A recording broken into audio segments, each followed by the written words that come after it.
নমস্কাৰ আজি আমি ইউজিচি নেটৰ ফাৰ্ষ্ট পেপাৰ এখনৰ সম্পৰ্কে আলোচনা কৰিম ইয়াত প্ৰথম কোৱেশ্চনটো হৈছে কমিউনিকেশ্যনৰ ইয়াত সুধিছে which of the following is not a barrier to effective communication অৰ্থাৎ ফলপ্ৰসূ শিক্ষাদানৰ ক্ষেত্ৰত কোনটো এটা বেৰিয়াৰ অৰ্থাৎ বাধা নহয় এনসাৰ দিছে নয়েজ দ্বিতীয়তে ফিডবেক প্ৰিজুডিচ আৰু লিংগুইষ্টিক প্ৰব্লেম অৰ্থাৎ নয়েজ মানে শব্দ তাৰপিছত দিছে ফিডবেক মানে আপুনি প্ৰশ্ন কৰিছে আৰু ইফালৰ পৰা উত্তৰ দিছে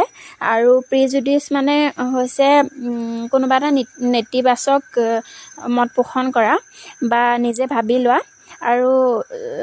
ফৰটো হৈছে লিংগুইষ্টিক প্ৰব্লেম অৰ্থাৎ ভাষা সম্পৰ্কীয়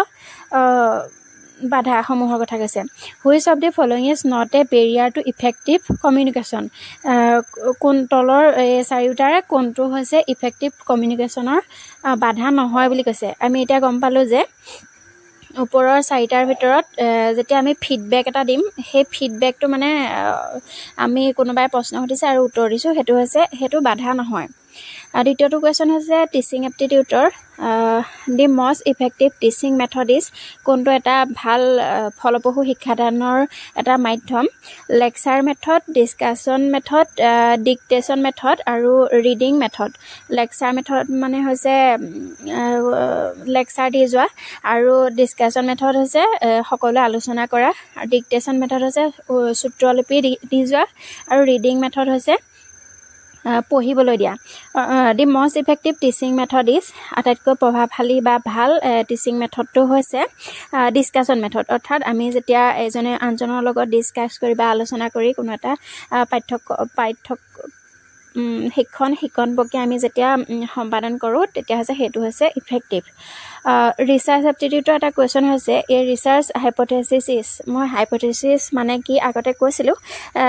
ইয়াত এনচাৰ দিছে এ প্ৰভেন fact a tentative assumption a statistical data a universal truth অৰ্থাৎ হাইপথেচিছ হৈছে আমি কোনোবা এটা ৰিচাৰ্চ কৰাৰ আগতে আমি মনত কোনোবা এটা সিদ্ধান্ত লৈ লোৱা বা অৰ্থাৎ আমি ভাবি লোৱা যে এইটোৰ আমি কৰিবলৈ লোৱা কামটোৰ শেষত আমি এনেকুৱা এটা পৰ্যায়ত উপনীত হ'ম বুলি যিটো ভাবি লয় সেই ভাবি লোৱাটোকে কি কয় হাইপথেচিছ বুলি কোৱা হয় ইয়াত এতিয়া এজামশ্যন মানে হ'ল ভাবি লোৱা সেইটোৱে হৈছে এই কুৱেশ্যনটোৰ এনচাৰ আৰু এই hypothesis is an assumption made for testing through ৰিচাৰ্চৰ যোগেদি আমি যেতিয়া আগতীয়াকৈ কোনো এটা সম্ভাৱনা কৰি লওঁ যে এনেকুৱা হ'ব বুলি সেইটোৱে হৈছে হাইপথেচিছ হায়াৰ এডুকেশ্যন চিষ্টেমৰ এটা কুৱেশ্যন হৈছে the university grant commission UGC was establish in UGCৰ এষ্টাব্লিছ কেতিয়া হৈছিলে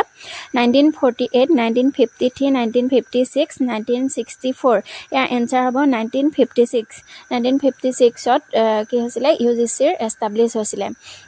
আজিকালি এনেধৰণৰ কুৱেশ্যন অহা দেখা যায় গতিকে সেয়ে মই ইয়াত সংলগ্ন কৰিছোঁ আৰু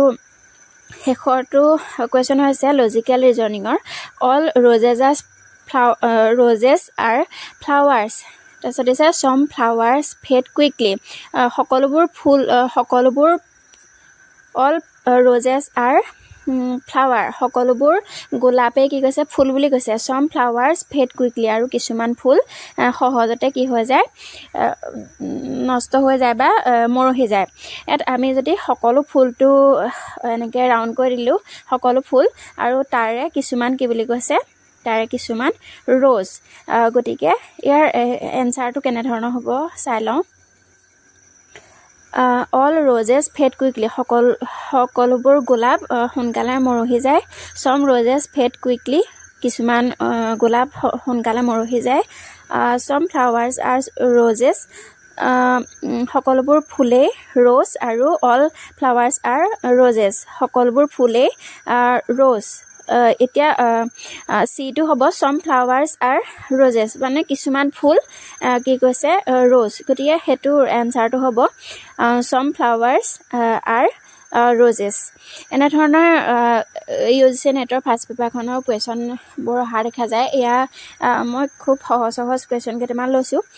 আৰু পৰৱৰ্তী সময়ত দিবলৈ যত্ন কৰিম ধন্যবাদ